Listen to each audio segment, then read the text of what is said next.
Hey guys, tonight we travel back in time to a world that looks deceptively calm on the surface, but is quietly building toward one of the most violent natural catastrophes in recorded history. It's the late 19th century, the year is 1883, and you're standing on the tropical shores of the Dutch East Indies, what we now call Indonesia. The sun sets in hues of crimson and gold over the Sunda Strait, fishermen pull in their evening catch, and traders haggle in crowded markets filled with spices, rice and fabrics. The scent of cloves and nutmeg drifts on the humid air. To your left, a faint outline of a volcanic island named Krakatoa rises from the sea, its slopes green with jungle, its summit sometimes crowned with harmless-looking puffs of smoke. To the locals, it's part of the landscape, sometimes restless, but nothing new. Yet what you don't know is that beneath that island, unimaginable forces are stirring, forces that will shatter the peace of this region and ripple across the entire planet. You probably won't survive this, at least not if you're standing anywhere near Krakatoa in August of 1883. But don't worry, you're safe in your bed tonight as we explore the story. Just get comfortable, dim the lights, and let yourself drift as we unfold a tale of fire, thunder, and ash that stretched from one small island to the entire world.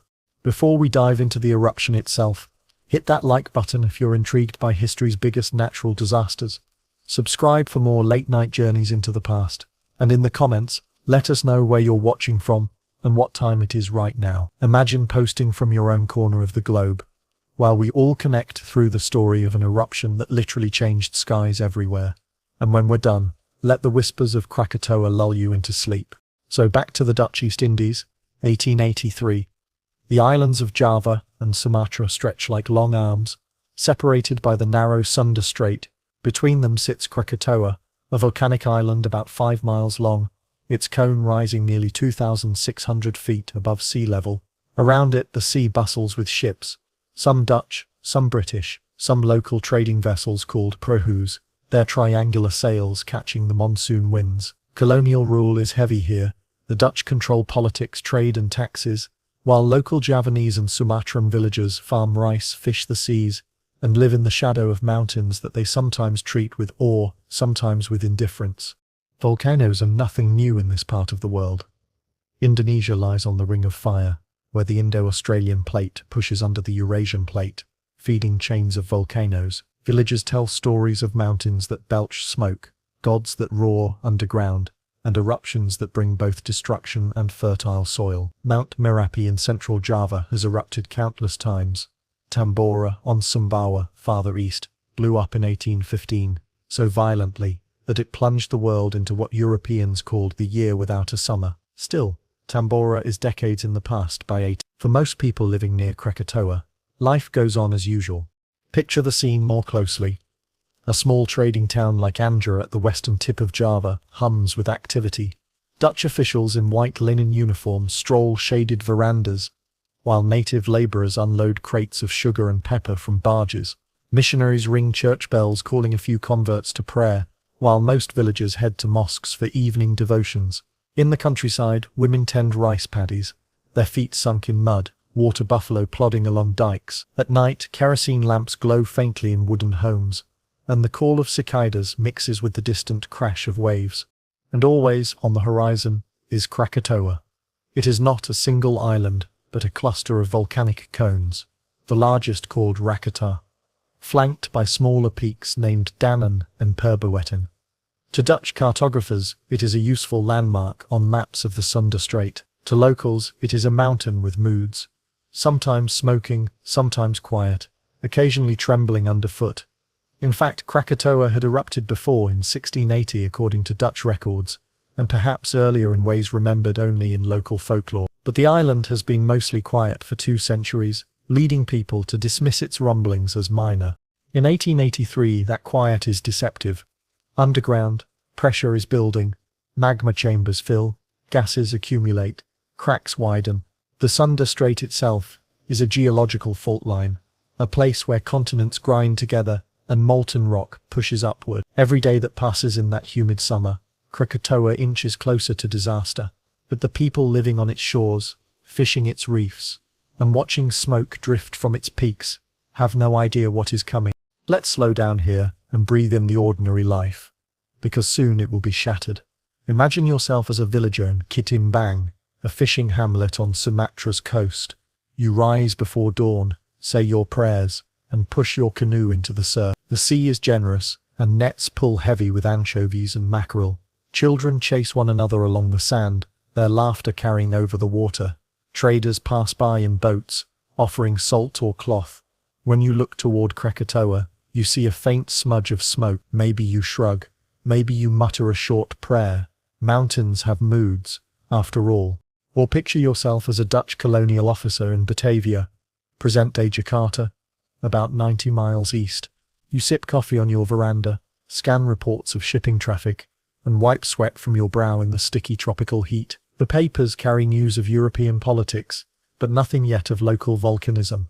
Krakatoa is mentioned sometimes, but only as a curiosity, not a threat. Your main concerns are trade tariffs and keeping cholera at bay, not what a mountain might be plotting. The irony is sharp. People go about their routines, oblivious to the slow ticking of a geological clock.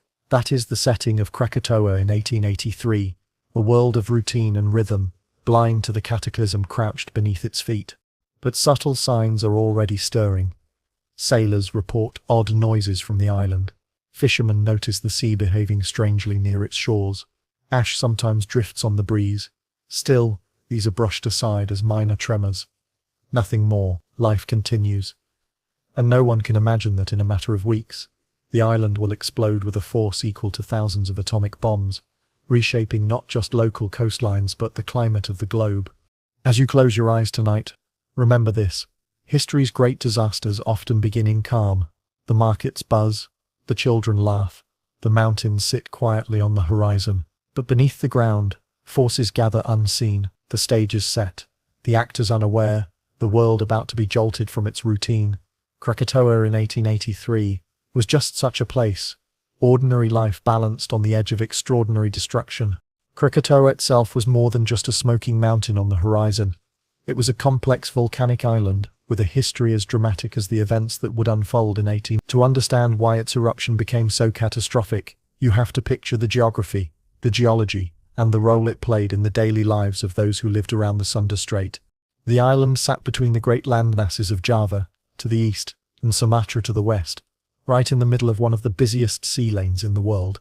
The Sunda Strait was a gateway between the Indian Ocean and the South China Sea, travelled by Dutch and British merchant ships, local fishing boats, and traders carrying everything from peppercorns to porcelain. Rising out of the waters was Krakatoa, about 5 miles long and shaped like a cluster of 3 volcanic cones joined at their bases.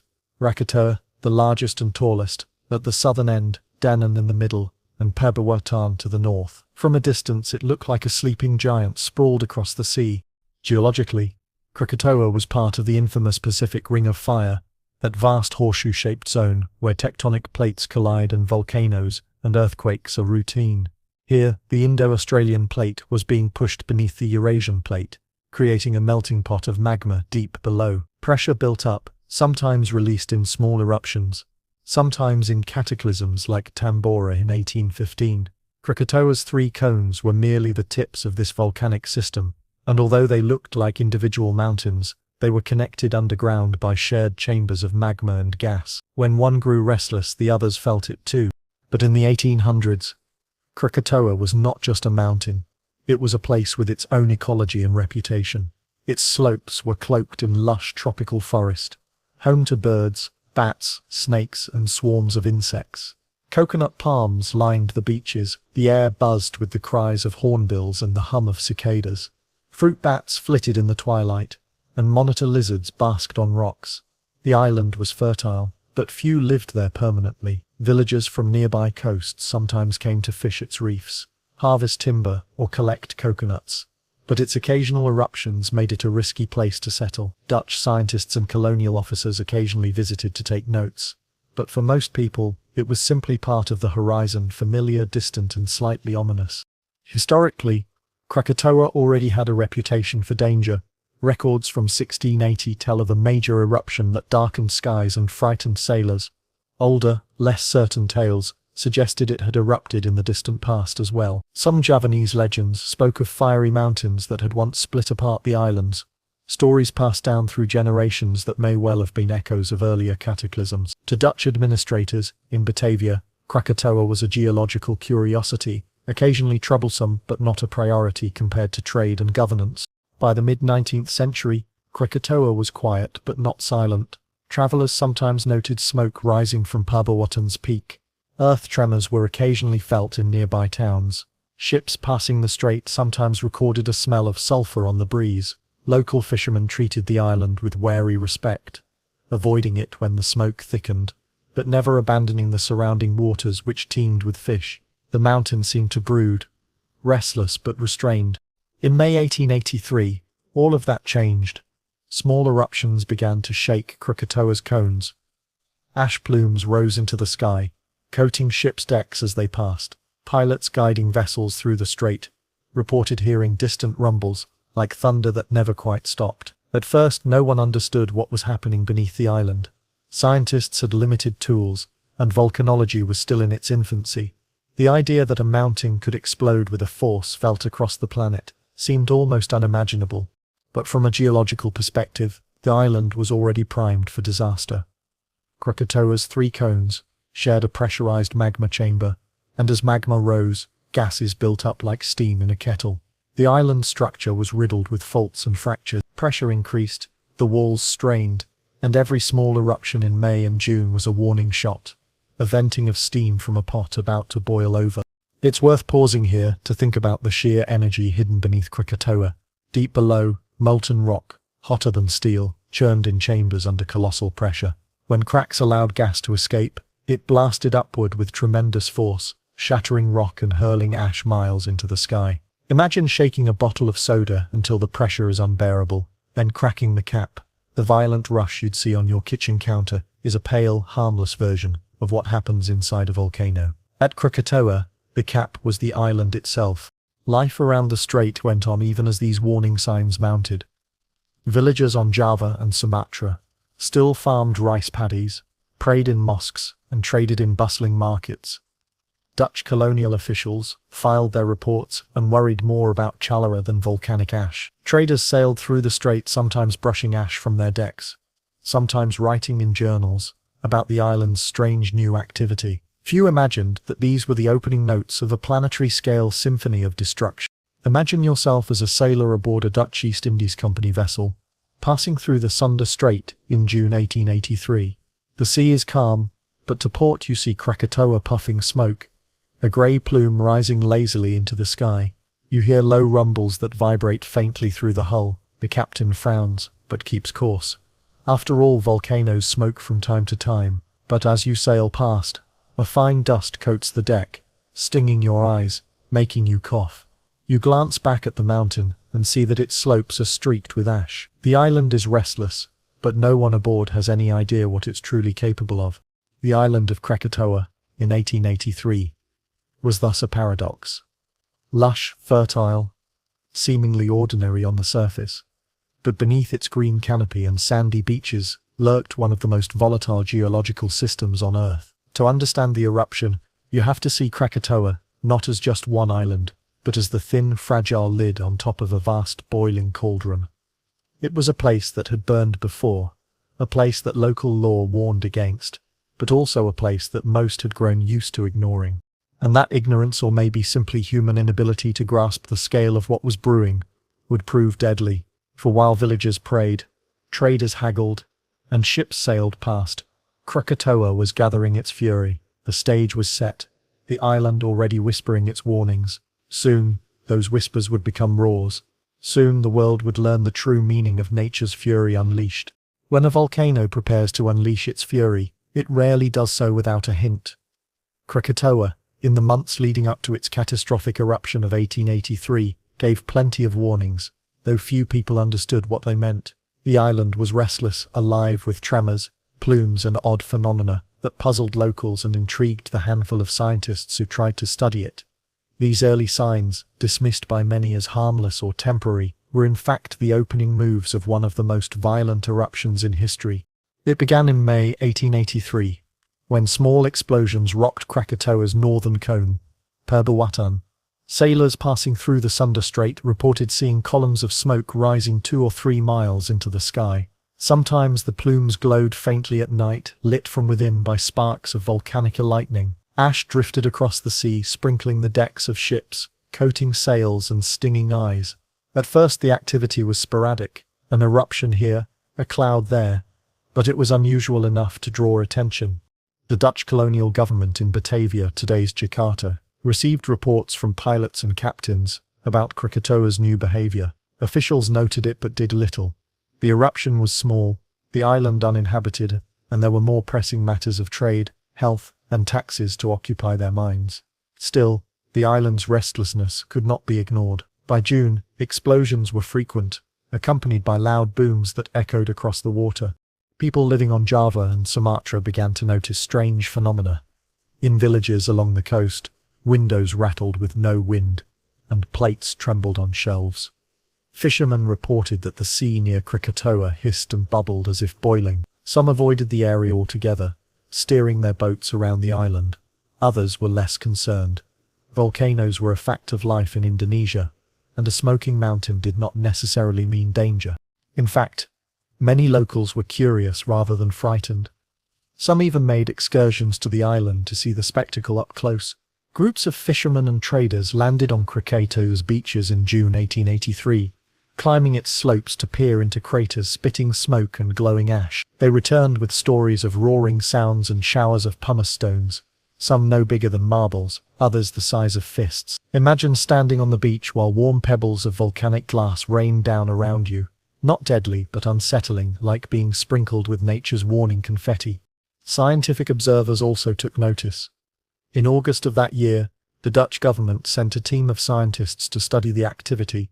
They climbed onto the island, measured ash layers, and sketched the erupting vents. Their reports described multiple craters, some as wide as 100 feet, belching smoke, steam, and pumice. They noted how vegetation near the cones had been burned away, leaving a barren, scorched landscape.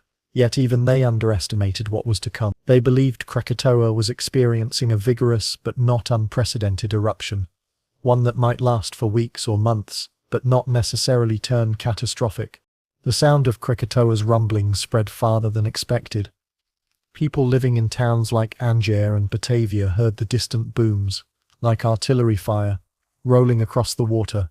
At night, flashes lit up the horizon. Travelers recorded these observations in diaries, describing the awe of watching a mountain breathe fire. Ships reported that the sky sometimes grew dark with ash, forcing captains to change course. One British vessel, the Medea, sailed near Krakatoa in June and recorded a frightful scene, the sea covered in floating pumice, the island roaring like a cannon.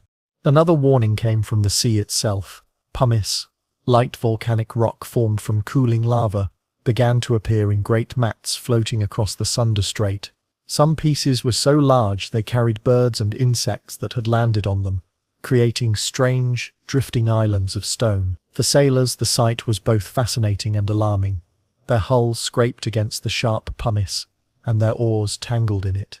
Fishermen found the pumice clogging nets. It was as if Krakatoa was shedding pieces of itself into the sea. Even the atmosphere seemed unsettled. Ash, drifting high into the sky, created hazy sunsets, with the sun glowing redder than usual. The smell of sulfur carried on the wind. Rainstorms grew unusual, mixing with ash to fall as black, muddy showers that stained rooftops and clothing. People described these as ink rains, eerie reminders that the island was coughing soot into the heavens. Despite all this, daily life continued. Farmers in the countryside still planted rice and harvested coconuts. Traders still moved goods along the strait. Dutch officials still filed their reports, noting Krakatoa's activity as an inconvenience rather than an imminent catastrophe. To most, the mountain's restlessness was interesting, maybe a little troubling, but not life-threatening. Few realized that the island's tremors were the preludes to an explosion so vast that it would be heard thousands of miles away. The most chilling warnings were the sounds. People across Java and Sumatra reported hearing what they described as cannon fire, rolling thunder, or distant gun salutes. These booms often came at odd times, with no storms in sight. Sometimes they rattled glass in windows, other times they seemed faint and far away. The truth was that Krakatoa's internal pressure was growing. and every blast was a venting of gas and magma forcing its way upward. But without modern seismographs or monitoring equipment, people could only guess at the cause. For villagers living near the coast, the unease grew. Some elders muttered about old stories of fire mountains that destroyed villages. Others reassured their families that volcanoes came and went, and Krakatoa would likely settle down, but tension lingered. Imagine lying in your hut at night, listening to the ground rumble like a drum beneath your mat. Each boom makes you flinch, but then silence returns, and life resumes. That uneasy rhythm defined the summer event. Even as Krakatoa warned, nature seemed determined to lull people into complacency. Between eruptions, the island often grew quiet, its slopes cloaked in mist, its peaks glowing peacefully in the sun. Visitors walked its beaches, gathering shells and coconuts, as if the mountain were just another tropical isle. Only the ash underfoot, the smell of sulfur, and the occasional rain of pumice betrayed the truth. Krakatoa was a volcano on the edge of something far greater than anyone imagined. These early tremors and eruptions were nature's opening whispers. To us, with the benefit of hindsight, they are obvious signs of an impending cataclysm. But to those who lived around Krakatoa in 1883, they were just noise, smoke, and inconvenience. The real eruption was yet to come, and the warnings, though plentiful, went largely unheeded. The first explosions of Krakatoa in 1883 marked the shift from ominous warning to undeniable violence. By late May and into June, the island had already been smoking and sputtering for weeks. Villages in Java and Sumatra grew used to the constant rumbling, like distant thunder that refused to fade. But now the eruptions became louder, sharper, and more frequent. What had once been dismissed as background noise became a daily soundtrack of blasts echoing across the Sunda Strait. On May 20, 1883, the first major eruption was reported. It came from Purbe Watan, the northern cone of Krakatoa, which had been fidgeting for months. That morning, sailors passing the island described an immense column of ash and smoke rising thousands of feet into the sky. The sound was deafening, like a cannon fired point blank. Ash rained onto the decks of ships, staining sails and ropes. Some sailors recorded the event in their logbooks, noting that the mountain seemed awake in earnest. The eruption did not stop after that day. For the next several weeks, Krakatoa belched smoke, pumice, and fire with increasing force. At times, plumes of ash soared over 6 miles high, visible from Batavia, nearly 90 miles away. The sight must have been both terrifying and strangely mesmerizing. Imagine standing on the docks of Anjo or Merrick, looking across the water as a massive grey cloud mushrooms above the island, glowing orange at its base. The air shakes with deep, booming roars, and the ground trembles under your feet. Yet, life goes on. Traders still haggle in markets, children still play in streets, fishermen still cast nets. It is as if people convince themselves that as long as Krakatoa's fury remains across the water, their lives will remain untouched. But the explosions grew bolder. Ships passing through the strait sometimes found themselves in showers of hot ash. Pumice clogged the water, forming floating mats so thick that boats struggled to push through. On some days, the sea around the island seemed to boil, with steam and bubbles rising in great patches. These were signs of magma pushing upward, meeting seawater, and releasing immense heat. Yet, many who witnessed it still underestimated the danger. One of the earliest vivid accounts comes from Captain H. Ferzanar, who visited the island in June. He reported finding 3 active vents on Krakatoa, each spewing ash and stones. The jungle around them had been destroyed, leaving a wasteland of charred trees and blackened ground. Yet Ferzanar noted that life elsewhere on the island seemed untouched. Birds still flew, plants still grew, and beaches still glowed in the sun. It was a curious mix of destruction and normalcy, as if Krakatoa were only partially awake. He returned to Batavia and filed his report, but like others, he underestimated what would follow. Meanwhile, the eruptions produced spectacular displays that drew the attention of locals and foreigners alike. The skies at sunset turned surreal shades of crimson, gold, and purple, as ash scattered the sunlight. At night, volcanic lightning danced through plumes, turning the horizon into a natural fireworks show. For some, it was terrifying. For others, it was awe-inspiring. In fact, a few wealthy colonists even organized excursions to view the spectacle from ships, treating Krakatoa like a theater of nature's power. Imagine tourists sipping drinks on deck while a volcano spits fire a few miles away. It was as reckless as it sounds, but also a sign of how surreal the situation must have felt. On land, villagers reported louder and more frequent booms. Some compared them to salvos of artillery. Doors rattled on hinges, crockery fell from shelves, and animals grew restless. Dogs howled, buffalo stamped, birds abandoned their nests. People whispered that the spirits of the mountains were angry. Mosques filled with prayers for safety, while Dutch officials shrugged at what seemed like a local nuisance. By July, the explosions intensified further. Columns of ash rose over 20,000 feet, turning day into night on some coasts. Ash fell like black snow across Sumatra and Java, coating crops and turning rivers muddy. Farmers despaired as rice paddies filled with grey sludge. The air stank of sulfur, acrid and choking. Rain mixed with ash to form filthy downpours that stained clothing and roofs. People began to fear that Krakatoa might not settle down so easily. And yet, for all its violence, these early explosions were still small compared to what lay ahead. They were only clearing the throat of the volcano, venting some of the pressure in bursts. Beneath the island, magma continued to rise, filling chambers and straining against walls of rock. The explosions were dangerous, but they were also deceptive. They created the illusion that Krakatoa was releasing its fury gradually, when in truth, it was building towards something unprecedented. Ships that passed the island in July and August described eerie scenes. The sea was covered in pumice, so thick that sailors said it looked like they were sailing across floating stone.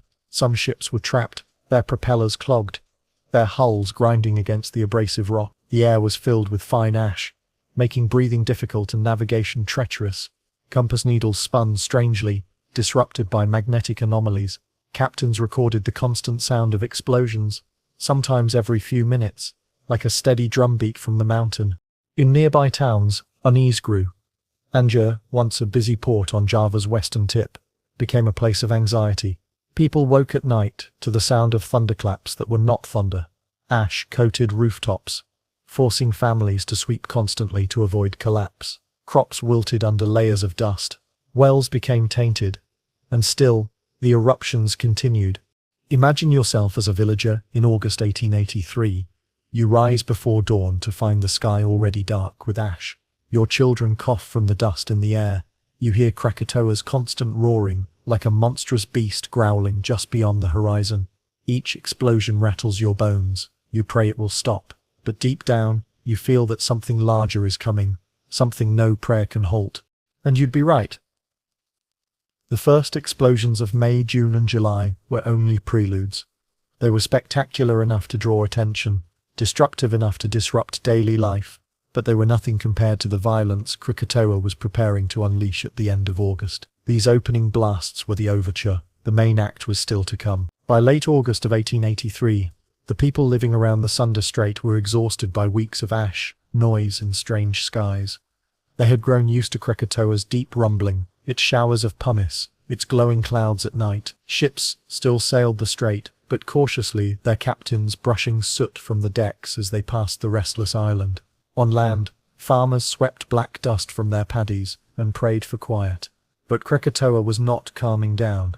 Instead, it was gathering its strength. On August 26, the volcano erupted with a ferocity that left no doubt. This was the beginning of something catastrophic. The day started uneasily. Fishermen setting out before dawn reported the sea unusually still, the air heavy and oppressive. The mountain loomed on the horizon, darker than usual, its peak hidden by low clouds.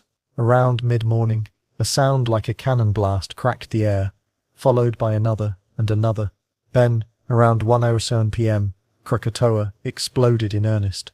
A column of smoke and ash shot more than 15 miles into the sky, so vast that it dwarfed the horizon. Observers on ships miles away described it as a monstrous black tower, streaked with fire, rising from the sea. The eruption was continuous, roaring like 100 cannons firing without pause. Ash began falling in torrents on nearby towns. In Batavia, nearly 90 miles away, the skies grew dark, as evening though it was still afternoon. Lamps were lit in the middle of the day, their glow faint against the ash-laden gloom. The air reeked of sulfur, acrid and choking. In some villages, people could not see their hands in front of their faces. Sailors caught in the strait described scenes that seemed apocalyptic. The German warship Elizabeth anchored nearby, its captain later writing of towering waves rocking the vessel, pumice pelting the deck, and the sky filled with volcanic bombs. Some of these red-hot rocks were large enough to punch holes in wooden planking. Lighting forked through the ash cloud, illuminating the chaos in ghostly flashes. Crew members prayed aloud, certain the end had come. Onshore, the panic spread. In anger, people fled to the beach, seeking boats or higher ground, though neither offered real safety. Some crouched in mosques, reciting prayers. Others simply stared at the towering column of smoke that seemed to connect earth and sky. The roar of Krakatoa was constant, so loud that people shouted to be heard even when standing side by side. The ground shook beneath them, trembling with the mountain's rage, and it did not stop. All through the afternoon and into the night of August 26, Krakatoa erupted. Columns of ash rose miles high, glowing red at their base. Lava fountains lit up the island, rivers of fire carving down its slopes into the sea. Explosions blasted rock and ash outward, sending shockwaves across the water. Waves surged back and forth in the strait, slamming into coasts and sweeping boats onto beaches. By evening, the eruption grew even more intense. Observers from ships reported that the entire island seemed engulfed in fire, its three cones, Rakata, Danan, and Purbowatan, roaring together. Some said the sea itself seemed to burn, glowing with floating pumice and lava bombs that hissed as they hit the water. The sky turned an eerie red-black, lit intermittently by lightning and fire. For miles around, the night was anything but dark. It glowed with the light of destruction. Ash began to fall farther afield. In Batavia, residents covered wells to keep out the grit. Rain mixed with ash to form black sludge that coated rooftops and streets. Telegraph lines faltered, choked by the storm of particles in the air. Farmers in distant villages cursed as crops vanished under layers of grey dust. The island was ejecting material at such a rate that the ash clouds spread rapidly, casting a shadow across hundreds of miles. The psychological impact of that day cannot be overstated. Imagine lying in a hut on Java, the walls shaking, the air filled with choking dust, the sound of explosions booming like cannon fire every few seconds. Children cry, animals panic, prayers are shouted into the air, but still the noise drowns everything. You step outside and see the horizon dominated by a pillar of smoke, so immense that it seems to scrape the heavens. Each explosion rattles your chest like a drumbeat. You wonder if the world itself is ending. On ships, terror was just as raw. The British vessel Loudon, carrying passengers through the strait that day, found itself in a nightmare. Captain Lindemann later recalled how pumice and ash fell so heavily that the decks grew slick and the sails threatened to collapse under the weight. The air was thick with sulfur, difficult to breathe. The roar of Krakatoa was constant, punctuated by concussive blasts that shook the rigging. Passengers huddled below deck praying or weeping, convinced they would never see land again. By midnight, August 26 bled into August 27, and the eruption only escalated. The volcano's roar grew louder, the explosions more violent. Scientists later calculated that Krakatoa was releasing energy equivalent to hundreds of megatons of TNT, many times the power of the most powerful nuclear bombs ever tested. And yet, this was still not the climax. What the world had seen on August 26 was terrifying, but it was only the prelude. The true cataclysm would arrive the following morning, in 4 explosions so violent that they would echo around the globe. For the people of Java and Sumatra, August 26 was the day Krakatoa announced itself as more than a nuisance or a spectacle. It was a force of nature beyond comprehension. They had lived for months with rumblings, for weeks with ash. But now they knew the mountain was not merely restless.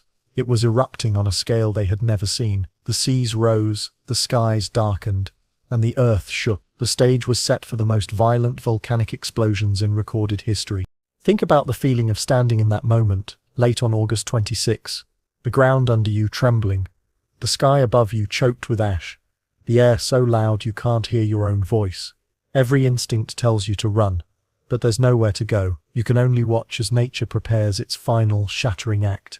The morning of August 27, 1883, dawned not with sunlight but with fire and thunder. Krakatoa had already spent the previous day belching towers of ash and roaring like 100 cannons. But what came next dwarfed anything that had happened before. In a span of just a few hours, the volcano produced 4 titanic explosions so powerful that they shattered the island, sent shockwaves circling the globe, and etched the name Krakatoa into history as the site of the loudest sound ever heard by human ears. It began in the early hours, just before sunrise. Fishermen off the coast of Java described the horizon as a wall of darkness, broken only by streaks of lightning flashing within the ash cloud. The air was heavy with grit, each breath rasping in the throat. The sea heaved strangely, waves surging in odd patterns, as though pushed by some giant hand beneath the surface. At around 5:30 a.m., the first of the great explosions ripped through the sky. Witnesses described it as if the heavens had cracked open. The noise was so intense that sailors within 10 miles were knocked to the deck, their ears bleeding. The explosion launched a column of ash and pumice nearly 20 miles high, towering into the stratosphere. But Krakatoa was far from finished. Over the next 4 hours, the island convulsed with 3 more colossal detonations. The second came at around 6:44 a.m., shaking the ground as far away as Batavia. Houses swayed, windows shattered, and church bells rang without being touched. The third, at 10:02 a.m., was even more catastrophic. This blast obliterated the northern 2/3 of Krakatoa, Watan and Danan, blowing them apart in a single shattering convulsion. Millions of tons of rock ash and seawater were hurled into the air. Waves surged outward at terrifying speed. The final, most violent explosion came just 20 minutes later, at 10:44 a.m. It was so immense that it was heard nearly 3,000 miles away, as far as Australia to the south, and the island of Rodrigues near Mauritius, in the Indian Ocean to the west. Imagine the sheer force. Modern estimates suggest that the energy released by Krakatoa's largest blast was equivalent to around 200 megatons of TNT, more than 10 times the power of the bomb dropped on Hiroshima. The sound was so intense that anyone within a radius of about 40 miles was instantly deafened. The shockwave tore through the atmosphere, traveling around the Earth not once, not twice, but at least 7 times, recorded by barometers in distant cities like London, New York, and St. Petersburg. For people in Java and Sumatra, the experience was apocalyptic. In coastal towns like Anjar and Teluk Betung, survivors described the air growing so dark at mid-morning that lamps had to be lit. Ash fell like black snow, piling up on rooftops until they collapsed. People screamed as the earth shook beneath them, the sound so loud it vibrated in their bones. Some thought Judgment Day had arrived. In Batavia, 90 miles away, the explosions rattled buildings and sent people running into the streets. Yet even there they could not have guessed the scale of destruction happening just across the strait. At sea, the violence was even more terrifying. The British ship Loudon, captained by Willem Lindeman, was caught in the maelstrom. Passengers huddled in terror as pumice rained down on the decks, sails tore in the gale, and waves slammed the hull. Lindeman managed to steer his ship through towering seas, later hailed as a hero for saving everyone on board.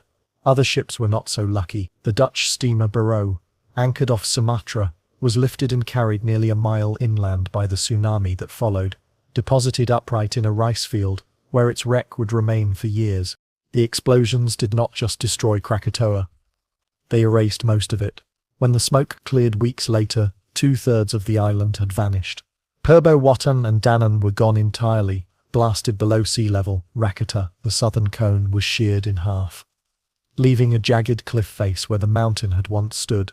In their place, a vast underwater caldera remained, a crater 4 miles wide and nearly 1,000 feet deep, carved in a matter of hours by the force of the blasts. The violence of the explosions unleashed other horrors. As the island collapsed into the sea, colossal volumes of water were displaced, creating tsunamis that raced outward at speeds of over 300 miles per hour. Some waves reached heights of 30 feet, smashing into coastlines with unimaginable force. Whole villages were swept away. Tens of thousands of people drowned as walls of water obliterated everything in their path. In Anjar alone, every building was destroyed, and thousands perished. Survivors clung to floating debris, pumice, or trees as they were swept out to sea. The water carried bodies, livestock and wreckage for miles. In addition to tsunamis, the explosions created atmospheric chaos. The ash clouds spread rapidly, blocking sunlight across hundreds of miles. Temperatures dropped suddenly, and in some places, A strange twilight settled over the land even in the middle of the day. Lightning flashed through the ash, setting fires on coasts already ravaged by waves.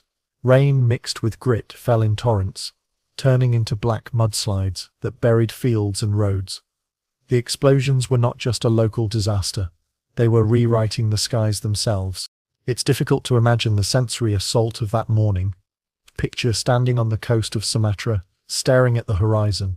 The sea begins to retreat strangely, leaving fish flopping on the sand. Then, in the distance you hear a roar louder than anything you've ever known. The horizon flashes with fire, and a wall of water appears, taller than the trees. You run, but the wave moves faster than a galloping horse.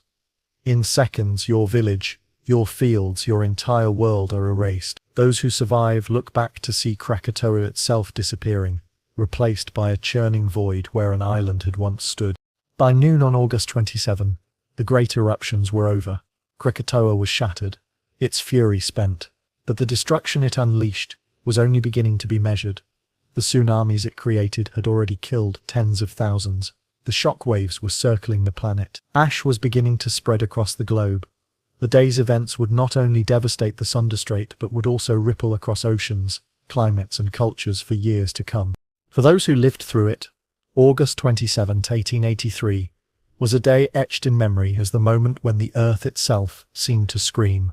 4 explosions, each more violent than the last, culminating in the loudest sound humans have ever heard. The island of Krakatoa was gone, but its echo would linger in the atmosphere, in human history, and in the very way we understand the power of nature. When Krakatoa unleashed its 4 titanic blasts on August 27, 1883, the devastation was not confined to Java and Sumatra. The explosions were so powerful that they sent ripples through the very air of the planet. Those ripples, shockwaves of pressure, raced outward, circling the globe again and again. What happened at Krakatoa was not just a regional disaster.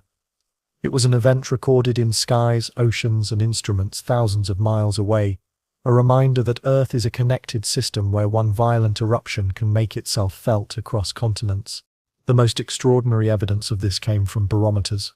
These instruments, which measure atmospheric pressure, were common in the 19th century, kept in homes, ships, and weather stations across the world. When Krakatoa's blasts tore into the sky, they sent enormous pressure waves through the atmosphere, waves that registered everywhere. In Batavia, barometers went wild, recording dramatic jumps in pressure at the moment of each explosion. But the waves didn't stop there. They raced outward at the speed of sound, about 700 miles per hour, and were picked up in places as far away as Australia, India, South Africa, and even Europe. In fact, the waves were so strong and so regular that scientists later calculated they circled the globe 7 times. Imagine a ring of invisible ripples radiating outward from the Sunderstrait, bouncing around the planet like echoes in a giant cathedral. Within hours of the eruption, instruments in Calcutta, Mauritius, and Perth were all jolted by the passing waves. A day later, barometers in London jumped. Then, hours after that, they jumped again. This time not from the first wave, but from the second or third as it wrapped around the Earth. It was as though Krakatoa had struck a drum, and the planet itself was reverberating. The sound, too, was carried astonishing distances. The final, most violent explosion at 10:44 a.m. on August 27 has been called the loudest sound in recorded history. It was heard nearly 3,000 miles away in the Indian Ocean island of Rodrigues, where locals thought it was cannon fire. In Perth, Australia, 2,000 miles distant, people reported hearing a series of loud reports, like the firing of heavy artillery. Even on the far side of the Indian Ocean, sailors were stunned by the concussive noise. The human ear cannot truly imagine such a sound. It would have been deafening even hundreds of miles away, overwhelming every other noise. A roar that seemed to split the air itself. But the shockwaves were not just a curiosity for scientists. They had real consequences. In Batavia and surrounding towns, the pressure waves shattered windows and knocked people off their feet. Ears bled, drums of water vibrated, and animals panicked. At sea, ships felt the blasts as rolling thunderclaps that shook rigging and rattled hulls. Even sailors who had survived storms said they had never known such force in the air itself. The waves in the atmosphere were matched by waves in the ocean. As Krakatoa collapsed into the sea, tsunamis surged outward, propelled both by the falling debris and the colossal displacements of water caused by the explosions. These tsunamis were amplified by the shock waves in the air, creating an eerie resonance between sea and sky. Some survivors later described hearing the sound of the waves before they saw them, a deep, unnatural roar, accompanied by the hiss of ash falling into water. For scientists, the global reach of Krakatoa's shockwaves was a revelation. It was the first time humans had such widespread instruments to record a volcanic eruption in real time. Meteorological stations across Europe and Asia noted the pressure jumps, often puzzled at first by what could have caused them. Only later did they connect the dots. All these strange readings pointed back to a single source in Indonesia. It was one of the first demonstrations of how interconnected the Earth's systems are, and how an event in one place can ripple across the entire globe. To put the scale in perspective, think of dropping a stone into a pond. Ripples spread outward, each one smaller than the last, until they fade. Now imagine that stone is the size of an island, and the pond is the atmosphere of the Earth. Krakatoa's blasts were so powerful that the ripples never faded. They simply kept circling again and again, until they gradually dispersed into the background noise of weather. For weeks after the eruption, sensitive instruments recorded the passage of these waves, a ghostly fingerprint of the explosion still haunting the skies. The people who experienced the shockwaves firsthand often struggled to describe them. In villages near the strait, survivors spoke of the air itself being ripped apart, of sounds that made the ground tremble and hearts race. Some believed it was the trumpet of the Last Judgment. Others thought it was a war at sea, with navies battling just out of sight. In distant places, the confusion was just as great. In Australia, police were dispatched to investigate reports of cannon fire. On Rodrigues, people believed a ship had exploded offshore. Only later did the truth emerge. The noise they heard was an island erupting thousands of miles away. There is something humbling about this legacy of Krakatoa's shockwaves. The eruption was not just a local tragedy, it was a planetary event, stitched into the records of weather stations, seafarers' logs, and even the memories of villagers who had no idea what they were hearing. It proved that the Earth could roar loudly enough for every corner of the world to listen.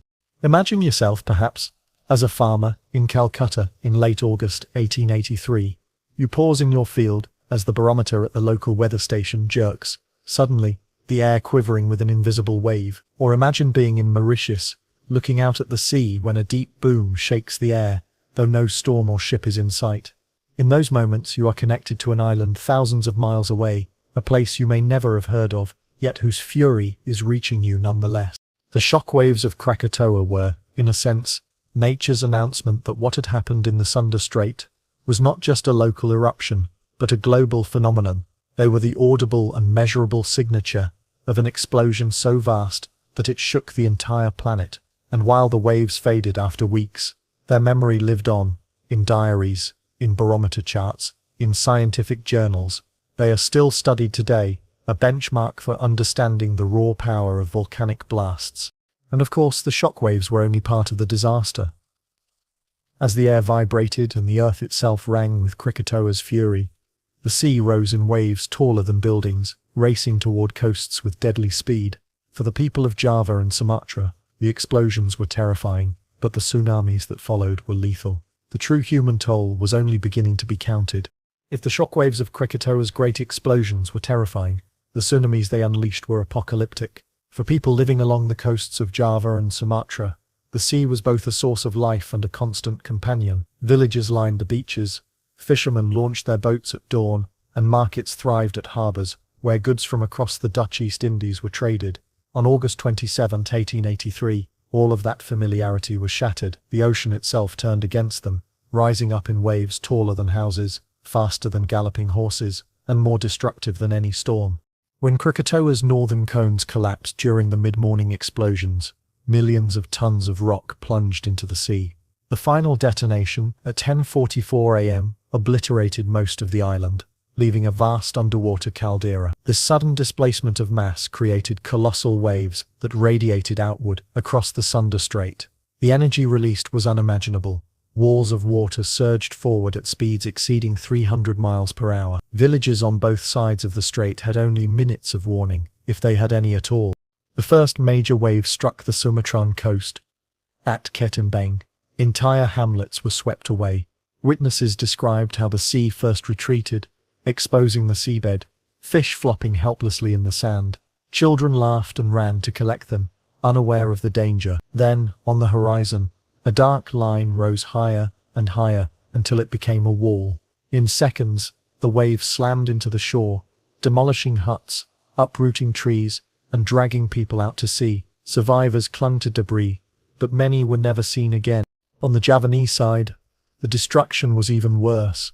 The busy port town of Anjer, once a bustling hub of trade, was obliterated. The waves struck with such force that every building was destroyed, including the lighthouse that had guided ships through the strait. Thousands of residents were killed in moments. Survivors who had run inland looked back to see their town vanish beneath a rolling mountain of water. The Dutch assistant resident stationed there, Willem Beierink, perished along with most of the town's population. In a matter of minutes, Anjer ceased to exist.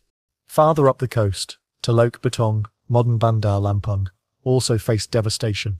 Waves more than 100 feet high thundered into the harbour, sweeping ships onto land like toys. The Dutch steamer Barrow was carried almost 2 miles inland, deposited upright in a rice field, a sight so surreal that it became one of the most famous images of the disaster. Entire neighborhoods disappeared under water and mud. Survivors described screams, crashing timber, and the roar of the sea that drowned out all else.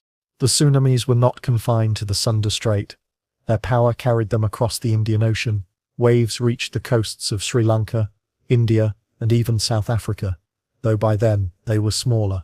In places like Ceylon, modern Sri Lanka, harbours recorded sudden surges and unusual tides. On the island of Rodrigues, 3,000 miles away, a tide gauge captured the arrival of Krakatoa's waves, proving their global reach.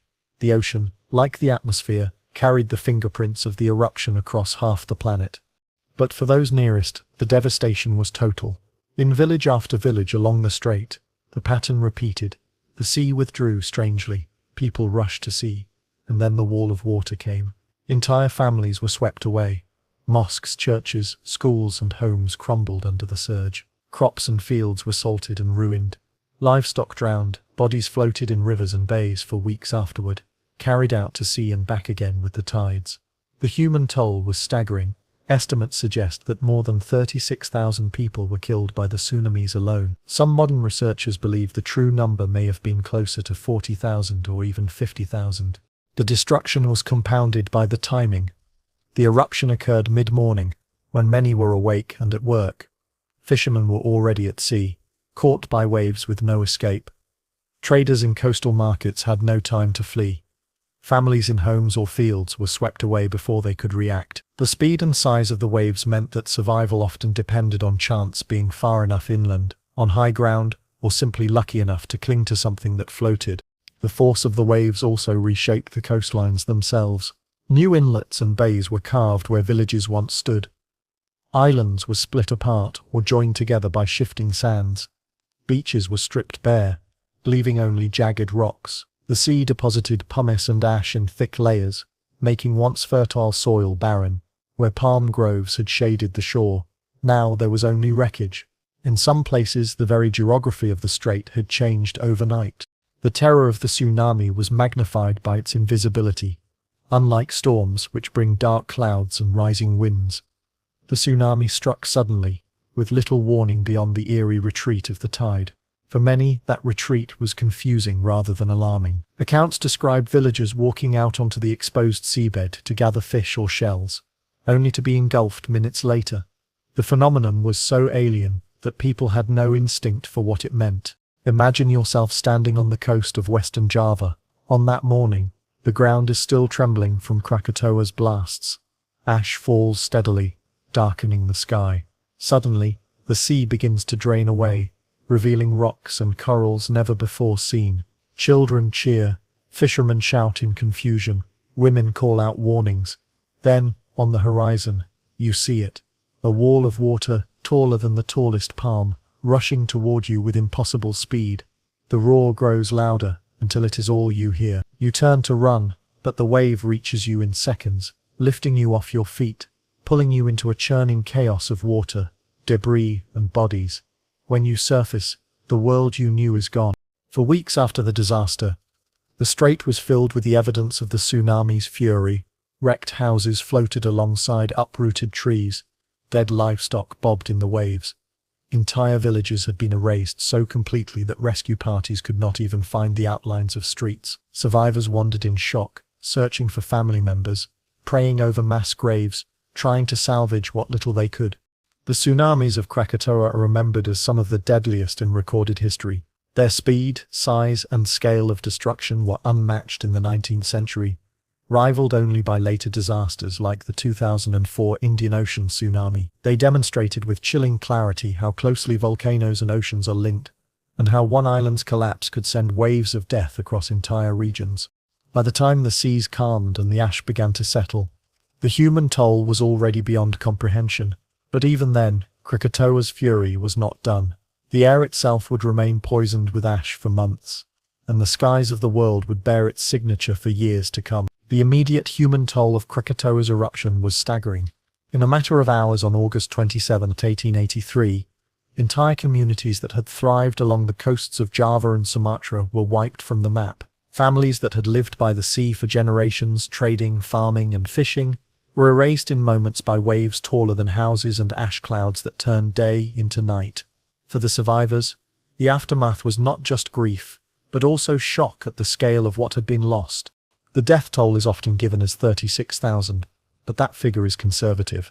Many modern historians and volcanologists argue that the true number may have been over 40,000, perhaps even closer to 50,000 when unrecorded rural villages are considered. Records at the time were incomplete, and communication across the Dutch East Indies was slow and limited, especially when telegraph lines had been knocked out by the eruption. Some settlements were so completely obliterated that no one was left to record their names. It is not an exaggeration to say that entire villages vanished without a trace, except for fragments of wreckage and the memories of a few who happened to be inland.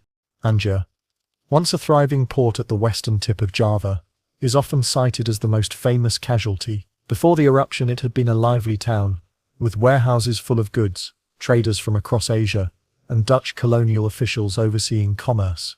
After the tsunami struck, Anjer was gone, not just damaged, gone. Every building leveled, every street erased. Survivors who fled inland looked back to see nothing but a muddy, debris-strewn wasteland. The assistant resident, Willem Beyerink, died with his family. Anjer, once a bustling link in global trade, had ceased to exist in less than 10 minutes. Teluk Betong on Sumatra's side suffered nearly the same fate. The waves swept ships into the town, crushing homes and drowning thousands.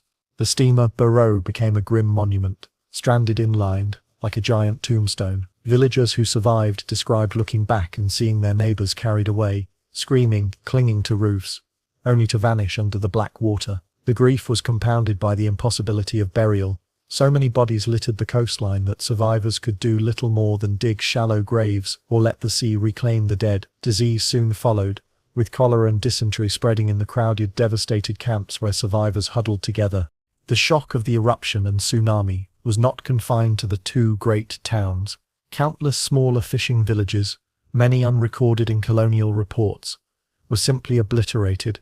Ketimbang, Merak, Chiaringin, and dozens of others were swept away. These communities left little in the way of records. Their populations were smaller, and their destruction was so complete that even the outlines of their streets disappeared.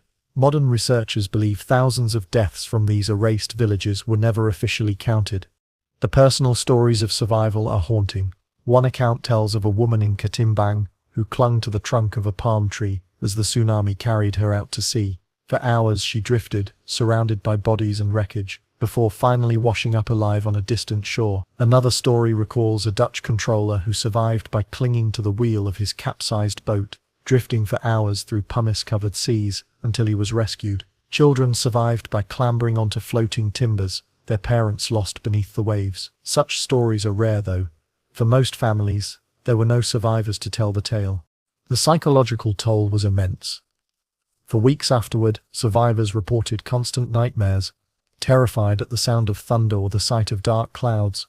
Many believed the eruption had been a punishment from God, or the wrath of angry spirits. Mosques and churches filled with mourners, prayers mingling with the cries of the bereaved. Entire villages prayed together, not for their homes, which were gone, but for their dead. The eruption shattered not just lives, but faith in the stability of the natural world. The Dutch colonial authorities struggled to cope with the disaster. Relief efforts were slow, hampered by destroyed roads, damaged ships, and severed telegraph lines. Officials attempted to send rice and medical supplies to survivors, but much of it came too late. Diseases spread in makeshift camps, where survivors had no clean water, little food, and scant shelter. European newspapers carried reports of the catastrophe, but by the time aid could be organized, thousands more had died from hunger or illness. The eruption also struck down many Europeans who had settled in the region. Traders, missionaries, colonial administrators, all were swept away along with the local population. Yet in Dutch reports, there was often a stark difference in how deaths were recorded. Europeans were listed by name, while Javanese and Sumatrans were often lumped together as anonymous tallies. This disparity in colonial record-keeping makes it even harder today to determine the true human toll. For the families who lived there, every name mattered. Every missing child, every drowned parent, every vanished community was a story of grief, even if it was never written down. One of the most chilling aspects of the disaster was the sheer speed of death. Unlike a famine or plague, which stretches suffering over months or years, the eruption and tsunami struck in hours. People went from preparing meals, working in fields, or playing in the surf, to being engulfed in waves taller than trees in less than the time it takes to boil a pot of rice. There was no gradual build-up, no way to flee inland fast enough. For most, there was only shock, followed by silence. And yet, among this destruction, human resilience appeared. Survivors gathered together, helping one another bury the dead, sharing scraps of food, and rebuilding huts from wreckage. In some villages, people gathered to pray by candlelight under ash-darkened skies, comforting each other with chants and songs. In others, survivors returned to the coast as soon as the seas calmed, searching desperately for loved ones, calling out names into the debris-strewn waves. They rarely found them. From a distance, the devastation was harder to imagine. In Batavia, reports filtered in slowly, carried by exhausted survivors and damaged ships. At first, officials did not believe the scale of the destruction. Only when relief expeditions finally reached the strait did they realize entire towns had disappeared. Even then, the magnitude of the human toll was almost too large to comprehend. Imagine the aftermath from the perspective of someone living inland, safe from the waves but connected to those who lived by the sea. Your cousin in Anjer, your friend in Ketimbang, gone, their entire town swept away. You walk for hours toward the coast to find them, only to arrive at a shoreline that looks nothing like what you remember. No houses, no markets, no boats, just mud, wreckage and corpses. The silence is overwhelming, broken only by the cries of survivors searching through the debris. The immediate human toll of Krakatoa's eruption was more than a number. It was tens of thousands of families broken in an instant, communities erased, and cultures disrupted. It was the grief of survivors who buried dozens in mass graves, who prayed for the souls of the lost while struggling to feed the living. It was the sound of silence after the roar of the sea, the stillness of a world suddenly emptied of voices. And beyond the human toll lay another form of suffering, the slow poisoning of the land and sky by ash, pumice and sulfur. Even those who survived the waves would find themselves living under skies darkened for weeks, their crops destroyed, their air choked. Survival was not just about escaping the tsunami, it was about enduring the long shadow of the eruption that lingered in the months that followed. When Krakatoa ripped itself apart in August 1883, it was not only water that destroyed villages and lives. The air itself became a weapon. For months after the eruption, ash, dust, and sulfur filled the skies over Java, Sumatra, and far beyond, spreading darkness and disrupting daily life across entire continents. It was as if the volcano, having shattered its island home, now sought to choke the heavens themselves. In the immediate aftermath, ash fell thick and fast across the Sunda Strait. Villages that had been spared the tsunami still found their homes buried beneath a grey blanket. Roofs collapsed under the weight, forcing survivors to dig through the rubble in search of belongings or bodies. Crops withered in fields smothered by dust, their green shoots turned into lifeless stalks under layers of gritty powder. Wells became contaminated, the water thick with ash. People coughed constantly, their throats raw from breathing sulfur-laden air. For those who had survived the waves, it was like entering a second disaster. slower but equally punishing. The darkness was one of the most terrifying aspects. On August 27 itself, the ash cloud from Krakatoa's explosions was so vast that it turned day into night. In some places near the strait, survivors reported being unable to see their hands in front of their faces. Chickens roosted at noon, fooled into thinking it was midnight. People lit lamps, but their glow was swallowed by the swirling grey gloom. The silence between explosions was eerie, the world muffled by ashfall, the air heavy and still. For weeks after the eruption, the skies over western Java and southern Sumatra remained dim. Sunsets were lurid and unnatural, the sun itself often obscured by haze. Even months later, farmers complained of strange twilight at odd hours, as though the world's rhythm had been disrupted. To many, it felt apocalyptic. Prayers and rituals became constant. Some believed the end of the world was truly at hand. But the reach of Krakatoa's ash was far greater than the strait itself. When the volcano blasted over 20 cubic kilometers of material into the atmosphere, much of it rose into the stratosphere, so high that winds carried it around the globe. Within weeks, particles had spread across both hemispheres, circling the planet in a veil of dust and sulfuric acid droplets. The Earth's skies became canvases painted by Krakatoa. Reports came from faraway lands of spectacular sunsets, fiery red skies that lasted for hours after dusk. In London, artists marveled at the blood-red twilights, painting skies streaked with gold and crimson. Some art historians even argue that Edvard Munch's famous painting The Scream, created years later, was inspired by the eerie sunsets caused by Krakatoa's lingering veil. In New York, residents gathered to watch what they described as volcanic twilights, while in India and Australia, the skies glowed with unnatural colors. The dust not only changed sunsets, it changed the very temperature of the Earth. With so much sunlight blocked or scattered, global temperatures dropped by an estimated 1.2 degrees Celsius in the year following the eruption. Crops failed in some regions, harvests dwindled, and unusual weather patterns disrupted economies and daily life. In North America, the winter of 1883-84 was exceptionally harsh, and in Europe, frosts struck unexpectedly late in the season. All of this traced back to a small island that had blown itself apart in the tropics. For those living in Indonesia, the consequences were more immediate. Darkness lingered, but so did sickness. Ash in the air made breathing difficult, and eye infections spread rapidly among survivors. Rain mixed with ash created black mud flows, coating villages and choking rivers. The stench of sulfur was constant, burning the nose and throat. Even when the skies began to clear, the land bore scars, fields buried in pumice, coastlines reshaped, forests burned to ash. The sea was no better. Thick mats of pumice floated across the Sunda Strait and out into the Indian Ocean. Sailors reported entire patches of sea turned to stone, with floating rock so dense that boats could barely push through. Some pumice stones were large enough to carry insects, lizards, or even small birds that had landed on them, turning the drifting rocks into bizarre little rafts of life. These mats spread for hundreds of miles, clogging harbors and scratching the hulls of passing ships. Months after the eruption, vessels in the Indian Ocean still reported being slowed by drifting pumice from Krakatoa.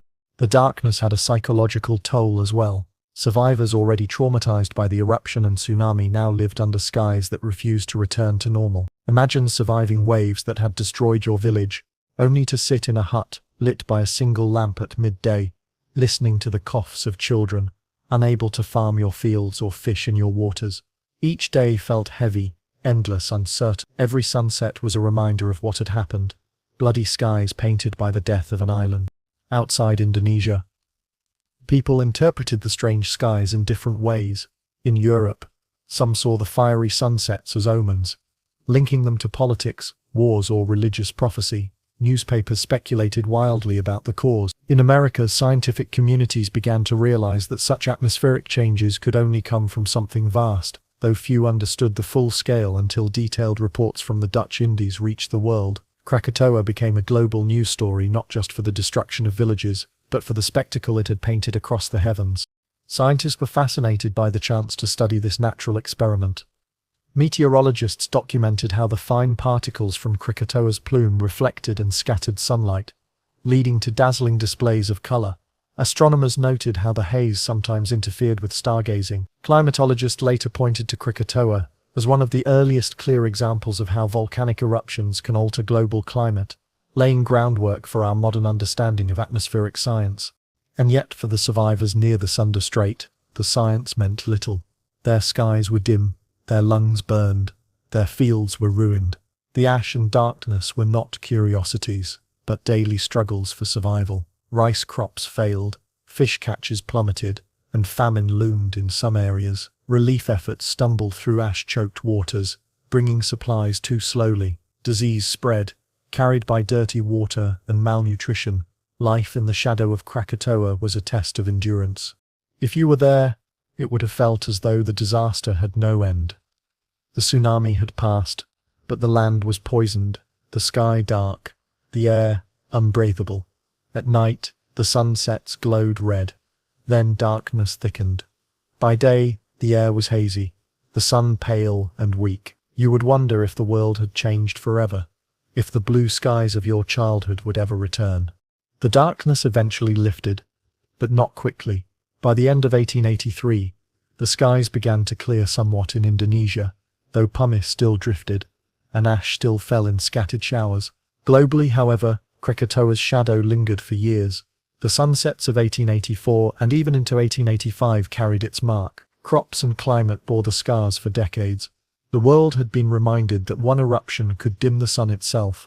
In many ways, the ash and darkness were Krakatoa's longest-lasting legacy. Waves receded, villages were rebuilt, but the skies kept telling the story, night after night, painting the memory of an island that had screamed so loudly the whole earth heard it. The immediate aftermath of Krakatoa's eruption was horrifying. Tens of thousands dead, entire coastlines erased, villages buried in ash. But the reach of the disaster extended far beyond the Sunda Strait. For years afterward, the earth itself bore the scars. The eruption of 1883 was not just a regional calamity, it was a planetary event, altering weather, climate, and even human imagination across the globe. When Krakatoa exploded, it injected an enormous quantity of ash, dust, and gases into the stratosphere. Scientists estimate that more than 20 cubic kilometers of material were hurled upward, with the ash plume rising over 20 miles high. What made this event so climatically significant was not just the solid material, but also the vast amount of sulfur dioxide released. In the upper atmosphere, that sulfur combined with water to form tiny droplets of sulfuric acid, creating a haze that spread around the earth. This haze, so fine it was invisible up close, had the power to scatter sunlight, dimming the skies and cooling the planet. By September 1883, within weeks of the eruption, meteorologists around the world were recording unusual phenomena.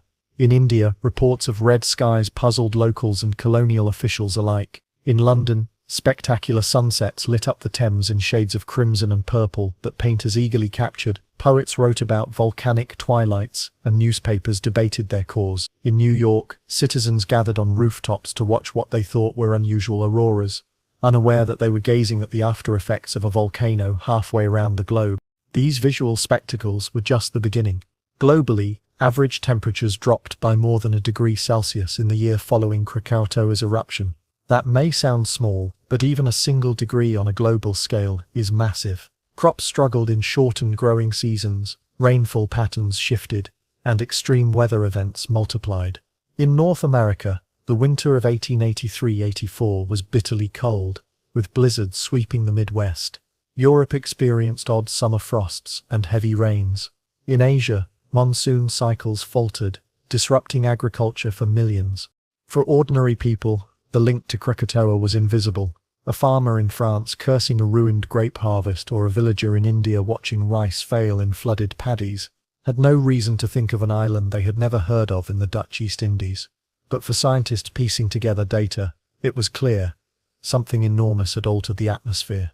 Krakatoa became one of the first eruptions to show humanity just how interconnected climate truly is.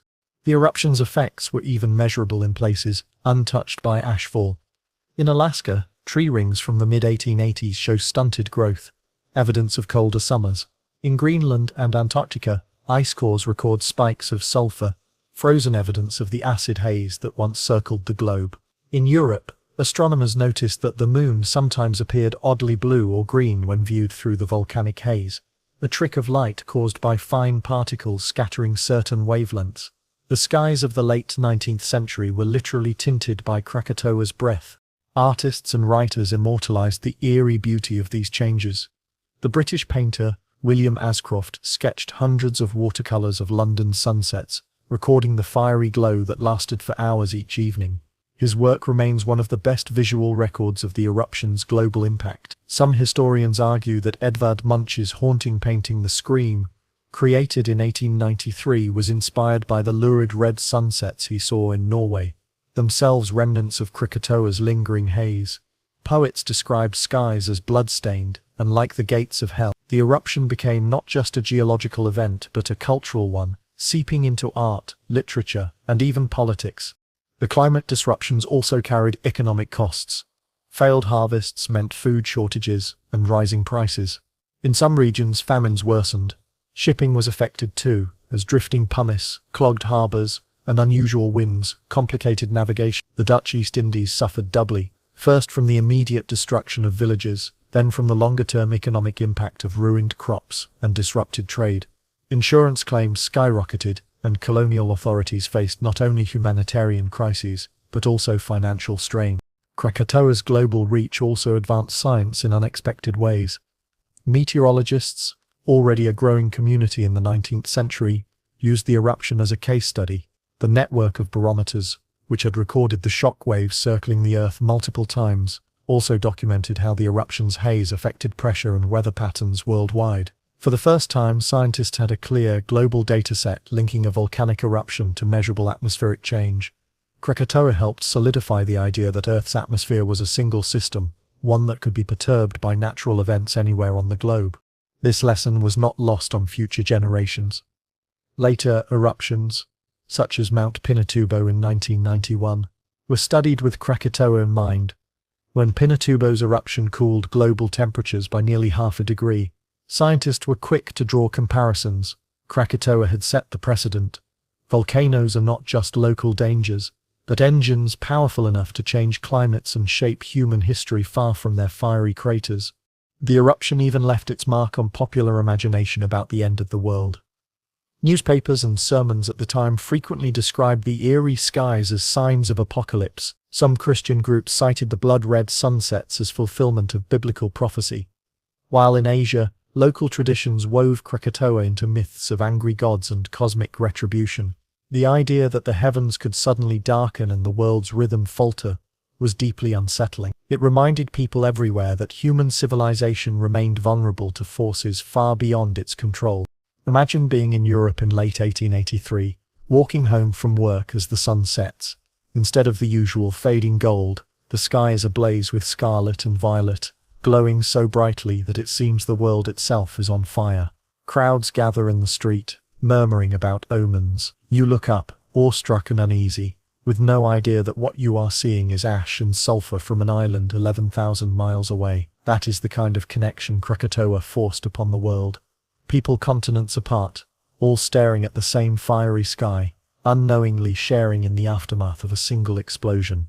And the haze did not clear quickly.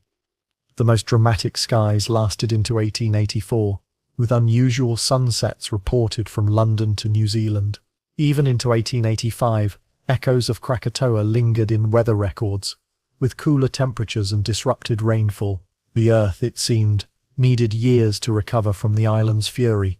Krakatoa's global climate effects are still studied today as one of the most significant volcanic episodes in modern history. They remind us of how thin and fragile our atmosphere is, and how easily it can be altered by forces below our feet. An island in the tropics tore itself apart, and in doing so, painted the skies of the entire world, cooled the climate, and etched itself into memory as both a destroyer and an artist.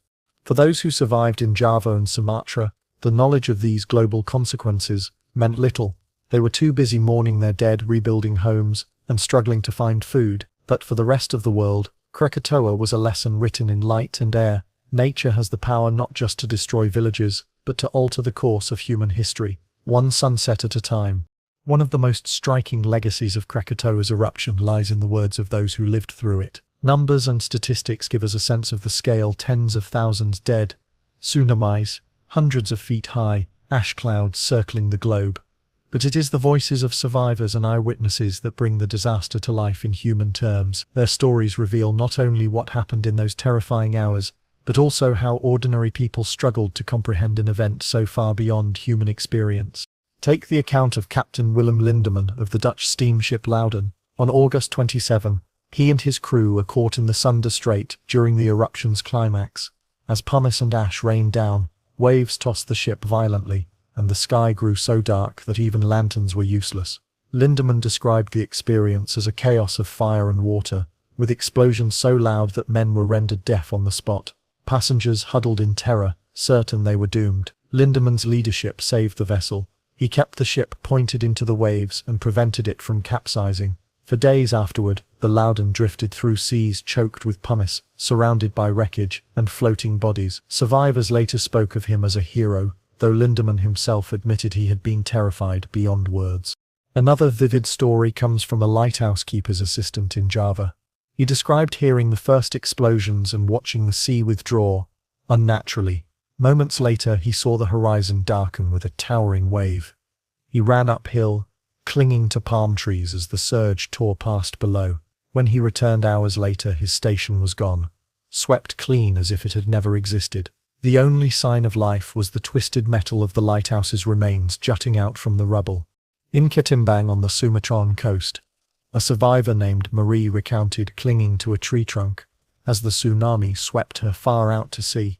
She described floating for hours, surrounded by wreckage, pumice, and corpses. Her hair and clothes were matted with ash, her throat raw from seawater. Against all odds, she eventually drifted back to shore, half conscious, where other survivors pulled her from the waves. Her story became famous in Dutch newspapers, a rare tale of survival in a sea of tragedy.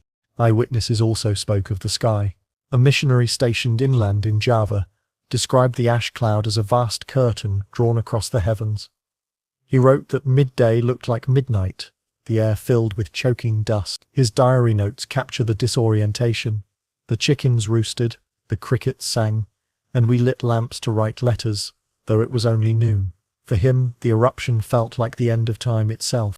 Perhaps most haunting are the accounts of those who lived in towns like Anjar and Teluk Betong. Survivors recalled hearing the roar of the tsunami before they saw it.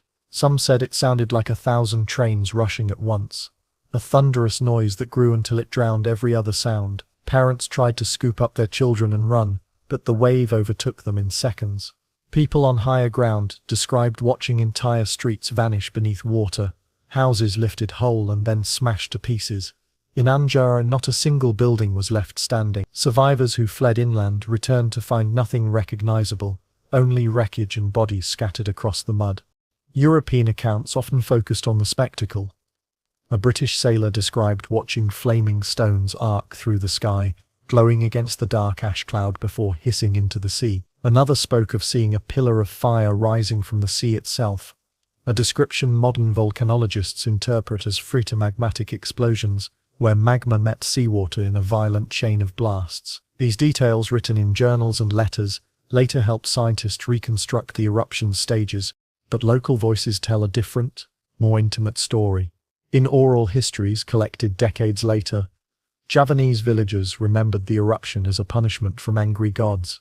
Elders told children about the fire mountain that exploded, and the black water that swallowed whole towns. Some linked it to older myths of destruction and renewal, folding Krakatoa into a cultural memory of nature's power. These oral traditions kept the disaster alive in ways statistics never could. Even for those who survived the physical disaster, the psychological scars were deep. In one report, a Dutch official wrote that survivors in Lampung province cry out in fear at every thunderclap, believing the mountain has returned. Children refused to sleep indoors, terrified that the earth would shake again. Entire communities developed a kind of collective trauma where the sound of waves or storms could trigger panic. There were also stories of extraordinary resilience. Some survivors saved others at great personal risk. A fisherman in Sumatra tied his small boat to a tree, then used it to pull neighbors out of the flood. A woman in Java sheltered a dozen orphan children, feeding them with scraps of rice until aid arrived weeks later. Though countless lives were lost, these acts of courage became beacons of hope amid the devastation. The disaster also produced tales of miraculous escapes that seemed almost supernatural. One man claimed he had been in his field when the tsunami struck, but was lifted onto a floating door that carried him safely miles inland. Another swore that a water buffalo, panicked and swimming furiously, had dragged him to safety. Such stories, whether fully true or not, became part of the folklore of the eruption, reinforcing the idea that survival was as much fate as effort. Eyewitness reports extended beyond the region as well. Sailors in the Indian Ocean, hundreds of miles away, described feeling shockwaves that rattled their ships.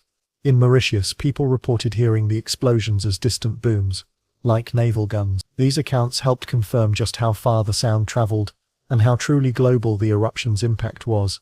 The sheer scale of testimony was unprecedented for a volcanic event, thanks to widespread literacy, telegraph networks, and colonial record-keeping.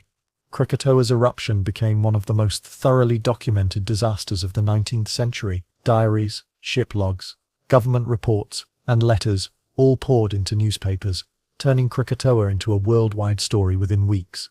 For readers in London, New York, or Paris, the words of survivors painted a vivid, horrifying picture of a world turned upside down by a single island. And yet, behind each testimony lies human loss that no number of words can fully capture. Survivors carried memories of screams drowned by waves, of loved ones torn from their grasp, of towns erased in minutes. Their stories remind us that, while Krakatoa was a geological event, it was also an intensely personal one, lived moment by ordinary people whose lives were forever changed. Imagine yourself as one of them. Perhaps you are a fisherman who returns to find your village gone, your family missing, the coast unrecognizable, or perhaps you are a sailor who witnessed the sky torn apart, your ears ringing from the loudest sound ever heard. You survive, but you carry those moments with you for the rest of your life, unable to describe them fully yet, unable to forget. That is the true weight of Krakatoa's eyewitness accounts. They do not just tell us what happened, they let us feel it across time. When Krakatoa exploded in 1883, it shocked not only the people of Java and Sumatra, but also the scientific community around the world. For many researchers, it was the first time a volcanic event of such magnitude had been observed and documented with a global network of instruments. Though volcanology as a field was still in its infancy, Krakatoa became a case study that shaped modern science's understanding of volcanoes, atmospheric change, and global interconnectedness. At the time, the Dutch East Indies were under colonial administration, and Dutch scientists and officials were among the first to investigate the eruption. Even before the cataclysm of August 27, a few observers had landed on Krakatoa in June and July of 18. They described several vents already erupting, spewing ash and small rocks, and burning vegetation near the cones. Their notes included sketches of craters and measurements of ash deposits, but their reports underestimated the threat. They thought Krakatoa would behave like a normal volcano: eruption, lava, ash, then gradual decline. What they could not foresee was the chain of massive explosions that would destroy the island. After the eruption, Dutch authorities organized surveys of the devastated Sunda Strait. Naval ships were dispatched to chart the new coastline, rescue survivors, and recover bodies. These expeditions quickly realized that the geography itself had changed. Where Krakatoa once stood as a three-cone island, now only the southern remnant, Krakatoa, remained above sea level. The northern cones, Pebabawatan and Dainan, had been obliterated, leaving behind a vast caldera filled with seawater. Measurements showed this new basin was several miles wide and nearly 1,000 feet deep. It was as if the sea had swallowed the heart of the island. The destruction astonished early investigators. They collected pumice, which floated in thick mats across the strait, some pieces as large as boulders. They measured ash deposits on Java and Sumatra, sometimes over a foot deep, even dozens of miles away. They interviewed survivors who described towering waves, black skies, and deafening blasts. Their reports painted a picture not just of a local eruption, but of an event that had altered the atmosphere and oceans themselves. One of the most important contributions came from scientists around the globe who recorded the eruption's atmospheric effects. Barometers, the instruments used to measure air pressure, had been widely distributed in weather stations, ships, and even private homes. When Krakatoa's 4 great explosions tore through the air on August 27, they generated pressure waves that circled the planet multiple times. These waves were picked up everywhere, from Calcutta to St. Petersburg, from Washington, D.C. to Sydney. Scientists later traced the exact times the waves passed, confirming that they echoed around the Earth 7 times before fading. This was unprecedented evidence that the atmosphere behaved like a single, interconnected system. Meteorologists also documented the unusual sunsets and colored skies that followed the eruption. Reports poured in from Europe, Asia, and the Americas of blood-red evenings, violet twilights, and halos around the sun and moon. Some described the moon appearing blue or green, a phenomenon caused by fine volcanic particles scattering light. The Royal Society in London collected many of these reports, and later published a detailed study linking them to Krakatoa. For the first time, a volcanic eruption was connected not just to local ashfall, but to global atmospheric changes. Another field that benefited from Krakatoa's eruption was climatology. By studying temperature records, rainfall patterns, and harvest data from the years following 1883, scientists realized that the eruption had cooled the planet. Average global temperatures dropped by about 1.2 degrees Celsius in 1884, with lingering effects for several years. This discovery was critical in understanding how volcanic aerosols, tiny sulfuric acid droplets suspended in the atmosphere, can reflect sunlight and alter global climate. Krakatoa became a cornerstone example, later referenced during the eruptions of Mount Pinatubo in 1991, and even in discussions about modern climate engineering. Geologists too were fascinated by the eruption's power. They calculated that Krakatoa's blasts released energy equivalent to hundreds of megatons of TNT, dwarfing any human-made explosion. The collapse of the island provided insight into how calderas form when magma chambers empty, and can no longer support the land above. They also studied the tsunamis, which had killed the majority of victims. By analyzing the distribution of debris, they confirmed that the waves reached heights of up to 130 feet, and traveled at speeds over 300 miles per hour. This helped lay the foundation for the modern science of tsunami studies. In addition to scientific reports, Krakatoa generated enormous interest among the public. Newspapers in Europe and America published dramatic accounts of the eruption, often accompanied by illustrations of towering ash clouds or waves sweeping villages. Popular magazines speculated on the causes, sometimes blending science with sensationalism. In England, the eruption inspired lectures and lantern slide shows, where audiences marveled at images of fiery skies and devastated towns. For many, it was the first time science had brought such a distant disaster so vividly into their lives. Perhaps the most famous scientific publication to come out of Krakatoa was The Eruption of Krakatoa and Subsequent Phenomena, produced by the Royal Society in 1888. This massive report compiled eyewitness accounts, barometer records, ship logs, and atmospheric observations from around the world. It became a landmark study, one of the earliest truly global scientific investigations of a natural event. In its pages, readers could trace the shock waves around the Earth, see sketches of the ash clouds spread, and read testimonies from survivors and sailors. The report demonstrated how international cooperation and shared data could piece together a worldwide picture of a single eruption. The eruption also reshaped how people thought about natural disasters. Before Krakatoa, many viewed volcanoes as dramatic, but mostly local events. Afterward, it was clear that they could have global consequences. Krakatoa showed that a single island could change sunsets in London, alter harvests in America, and cool the entire planet. It was a humbling lesson in the interconnectedness of Earth's systems. Not all the scientific conclusions drawn in the 1880s were correct. Some theories exaggerated the role of electrical phenomena, claiming that Krakatoa had charged the skies with magnetism. Others misinterpreted reports of strange sounds or lights, but even these mistakes helped refine the science, forcing researchers to test their ideas and build better theories. Krakatoa spurred the growth of volcanology as a discipline, inspiring expeditions to other volcanoes in the region, and eventually leading to the establishment of volcano observatories in the 20th century. And yet, while scientists analyzed data and debated theories, the human reality remained raw. For the people of Java and Sumatra, Krakatoa was not an abstract case study, but a lived catastrophe. When Dutch scientists toured the ruins, they found survivors living in ash-choked huts, mourning their families, and struggling to grow food in poisoned soil. For them, the eruption was not a scientific puzzle, but an ongoing tragedy. Still, their stories, preserved in reports and oral histories, became part of the broader scientific record, ensuring that the human dimension of Krakatoa was never entirely lost. Today, Krakatoa's eruption remains one of the most studied volcanic events in history. Its scientific legacy is immense. It advanced our understanding of atmospheric physics, climate change, geology, and even disaster communication. But at its core, the investigation of Krakatoa was about more than numbers and charts. It was about humans grappling with the realization that the Earth itself could unleash forces beyond imagination, forces that could darken skies, drown coastlines, and echo around the world. In the wake of Krakatoa's eruption, the Sunda Strait was transformed into a wasteland.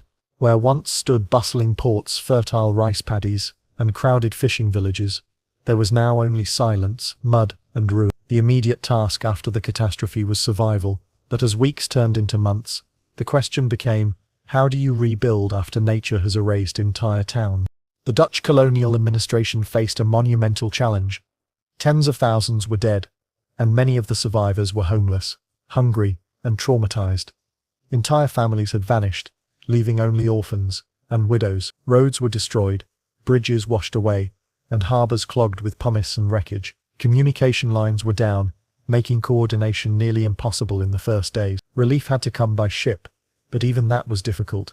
The strait itself was littered with floating pumice stones so thick that vessels could barely push through. Some ships were damaged as their propellers jammed against the floating rock. Still, relief efforts began. Rice and medical supplies were shipped from Batavia, though too slowly to meet the scale of need.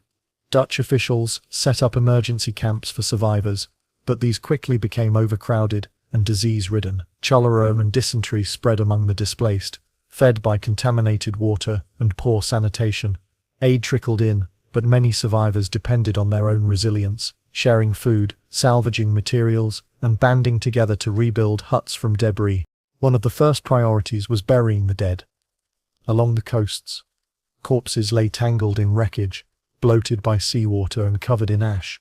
Survivors dug mass graves or pushed bodies back into the sea, fearing disease. In some towns, entire populations were interred together in single pits, marked only by simple crosses or wooden stakes. These grim tasks consumed weeks, and for many survivors, the act of burying their neighbors and family was as traumatic as the disaster itself. Rebuilding villages posed immense challenges.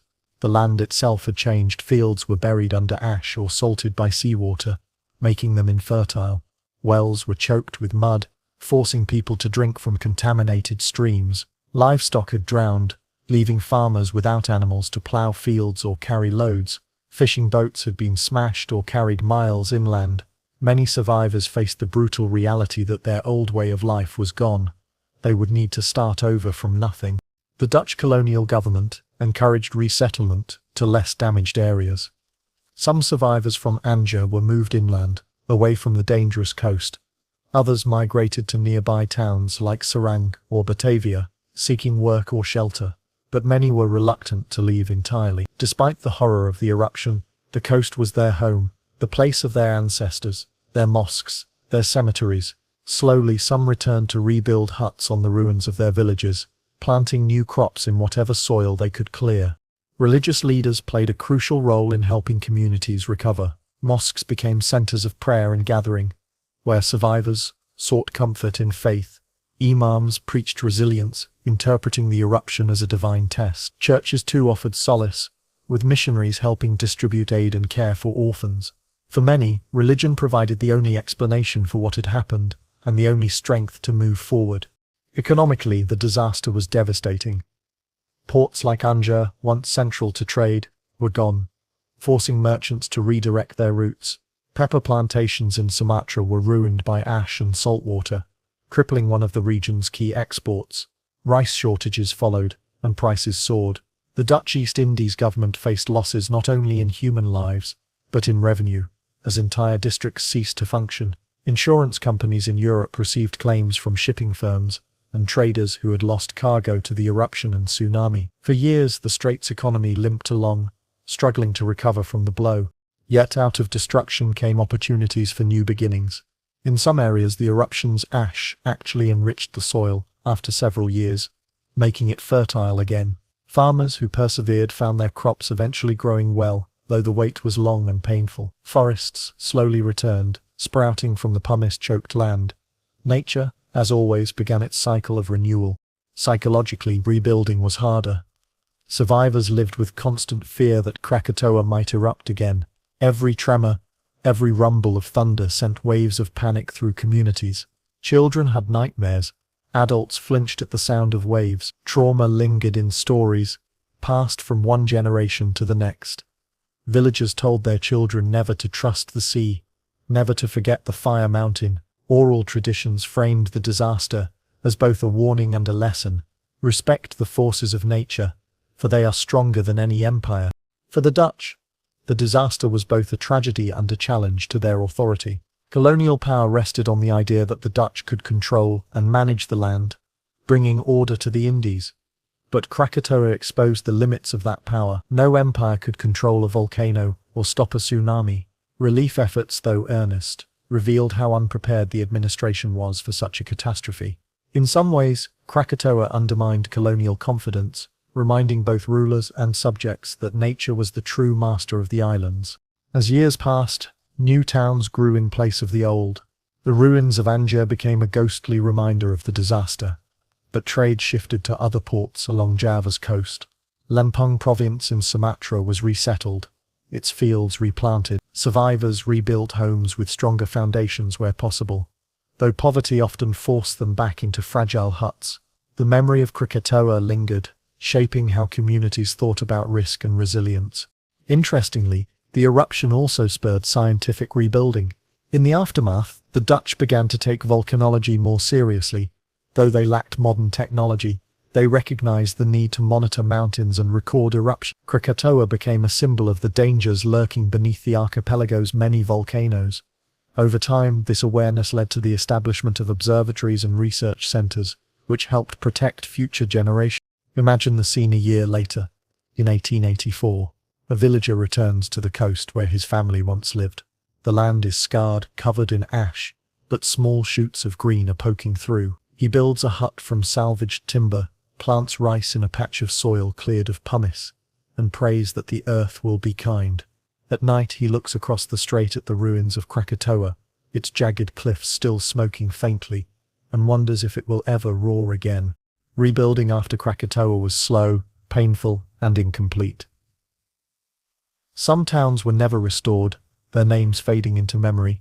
Others rose again, shaped by the resilience of survivors who refused to abandon their land. The disaster left scars not only on the landscape, but on the people. Scars that endured long after houses were rebuilt and fields replanted. The Sunda Strait eventually bustled again with trade and travel.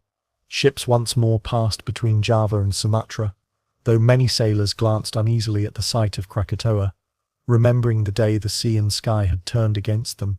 Life resumed, but it was never quite the same. The memory of 1883 lingered in the ash beneath the soil. In the stories told at night, in the rebuilt villages where empty places at the table spoke louder than words. The long-term legacy of Krakatoa is unlike that of most natural disasters, where many catastrophes leave behind local scars, remembered mostly by those who lived through them.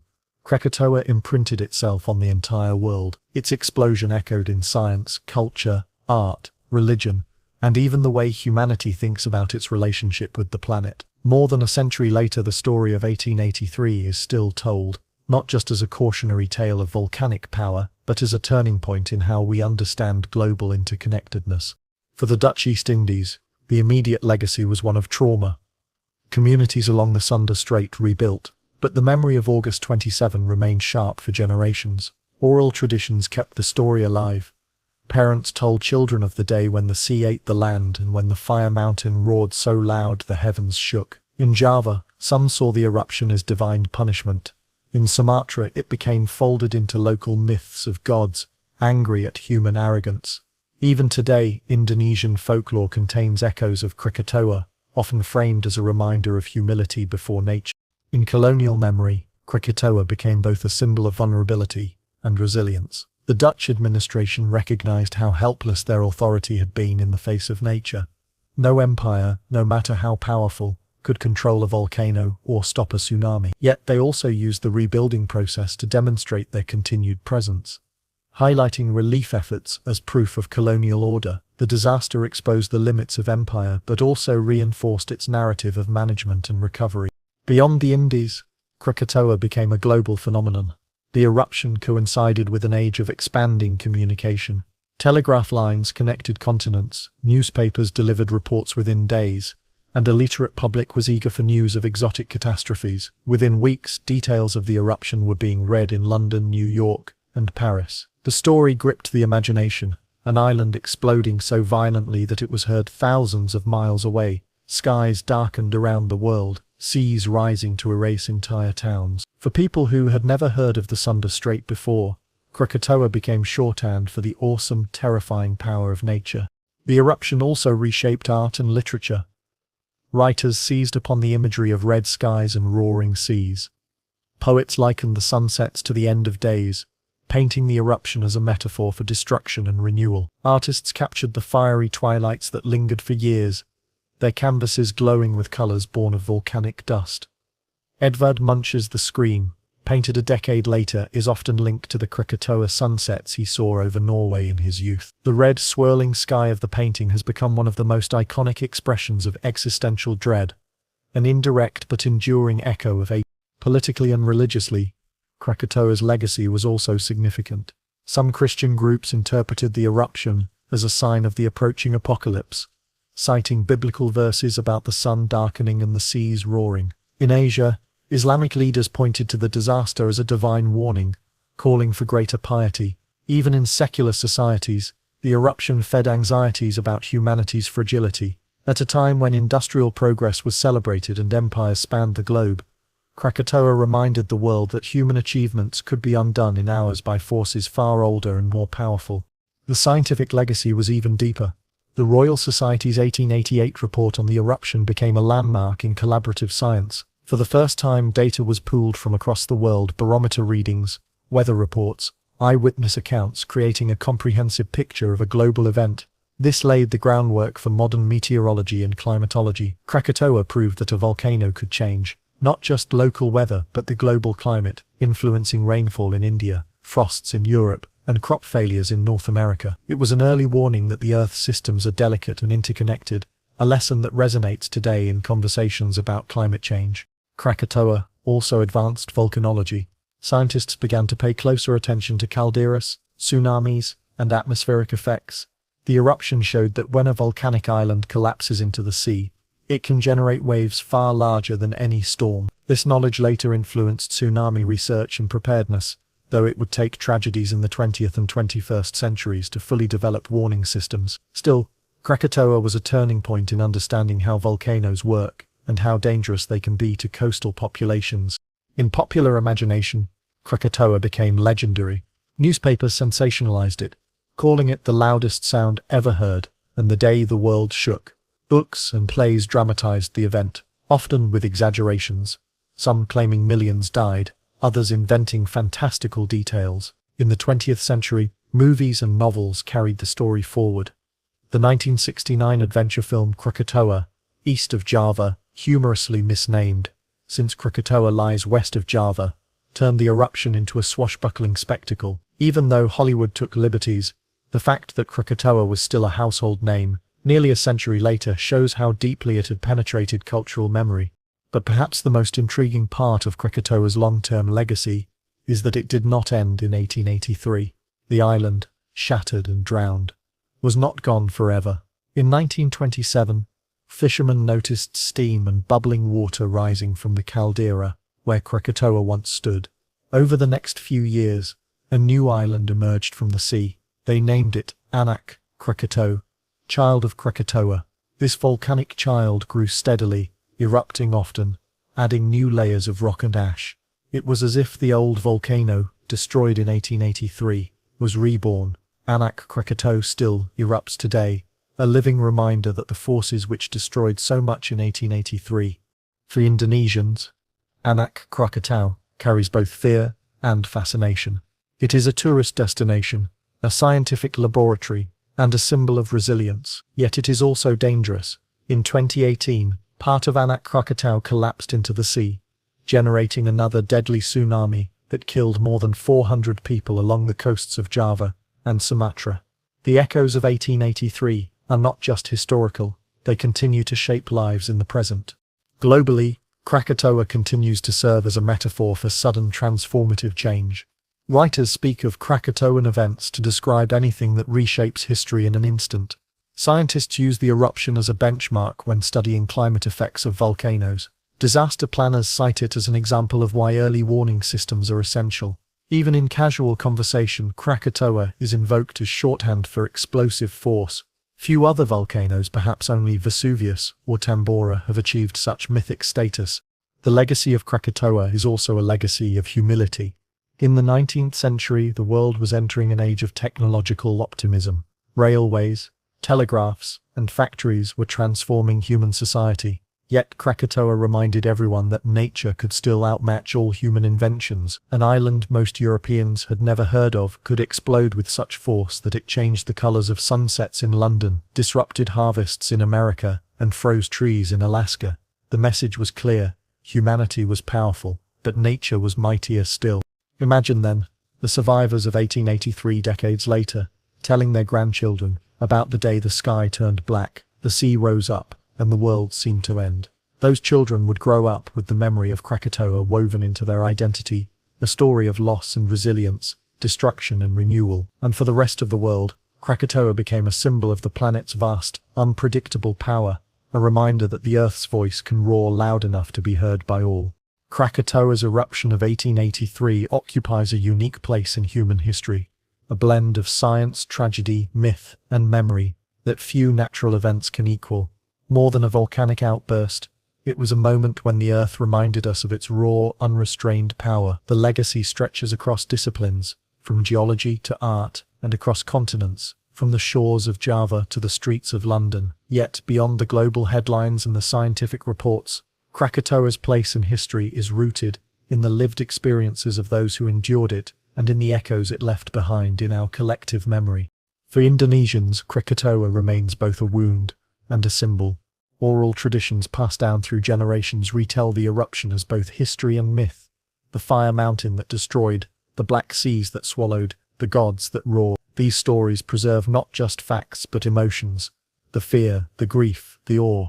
They serve as warnings to children growing up near volcanoes, and as cultural markers of resilience. Even today, ceremonies are held in coastal towns to honor those lost, blending remembrance with a recognition that life continues in the shadow of active volcanoes.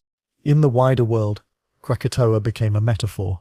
It entered language as shorthand for explosive force, invoked in everything from political debates to pop culture. Writers compared revolutions to Krakatoa, artists painted skies inspired by its ash, and scientists used it as a reference point for understanding climate disruption. Its name became universal, known far beyond the geography of the Sunda Strait. Alongside Pompeii and Vesuvius, Krakatoa stands as one of the few volcanic disasters remembered not only by specialists, but by ordinary people around the globe. The eruption also occupies a special place in the history of science. It was one of the first disasters studied on a truly global scale, uniting observations from dozens of countries. It demonstrated how volcanic eruptions could influence climate, how shock waves could travel the globe, how tsunamis could devastate coasts thousands of miles away. It also taught humility. Even with all our instruments and theories, predicting such an event remained beyond reach. For scientists today, Krakatoa remains a textbook example of how one eruption can alter both local landscapes and global systems. For survivors and their descendants, the eruption left personal scars that history books cannot fully capture. Families were torn apart, villages erased, livelihoods destroyed. The trauma lingered for decades, carried in stories, rituals, and even silences. Many who lost loved ones chose never to speak of that day. The memories too painful to revisit. Others recounted their survival as testimony, reminders of both fate's cruelty and its mercy. In every hut rebuilt along the strait, in every field replanted with rice, the memory of Krakatoa lived on. Perhaps the most haunting legacy is Anak Krakatau, the child of Krakatoa. Born from the caldera left behind in 1883, it emerged in 1927 as a steaming, bubbling island. Since then, it has grown steadily, erupting often, sometimes violently. In 2018, part of Anak Krakatau collapsed, generating another deadly tsunami that killed over 400 people. That event was a grim reminder that Krakatoa's story is not finished.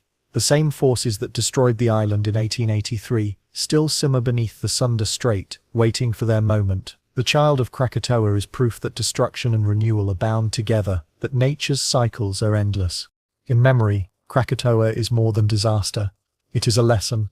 It teaches that human life is fragile against the forces of the earth. It reminds us that our world is interconnected, that an explosion in Indonesia can paint sunsets in Europe. It demonstrates that, while technology and empires may dominate human history, nature always writes the final draft. And it calls us to humility, to respect the planet that sustains us but can also, in moments of fury, undo us. Now, as we wind down this long story, let us soften the lens. Imagine the Sunda Strait today. The seas are calm, dotted with fishing boats whose sails catch the wind. The jagged cliffs of Rakata still rise from the water, remnants of the old Krakatoa. Nearby, Anak Krakatau smoulders quietly, a cone of black rock fringed by jungle. The air is humid, filled with the scent of salt and vegetation. Children play along the beaches, laughing as their parents mend nets and prepare for the day's catch. Life has returned, as it always does, layered over the scars of the past. Close your eyes and hear the waves lapping gently at the shore. Feel the breeze warm against your skin. Above, the sky glows gold with the setting sun. Not blood red with volcanic dust, but soft and familiar. It is peaceful now, though history whispers beneath the surface. The land remembers, the sea remembers, and perhaps you do too, after this journey. The story of Krakatoa is not one of despair alone. It is also a story of renewal, of nature's endless cycles of creation and destruction. Forests regrow, islands rise, people rebuild. Even in the face of catastrophe, life finds its way back. The earth is both terrible and beautiful, capable of overwhelming destruction but also of healing and rebirth. So tonight, let the tale settle like ash, drifting gently over your thoughts. Let it remind you of the vastness of time and the resilience of life. The fire mountain roared, the seas rose, the skies darkened, but the world endured. And so do we. As you drift towards sleep, imagine yourself on a quiet shore, the stars reflecting in the calm waters of the strait. The horizon is still, the night air soft. The memory of Krakatoa lingers, but only as a whisper now, a reminder carried on the breeze. The earth has roared, and now it rests, and so should you. Good night. Sweet dreams.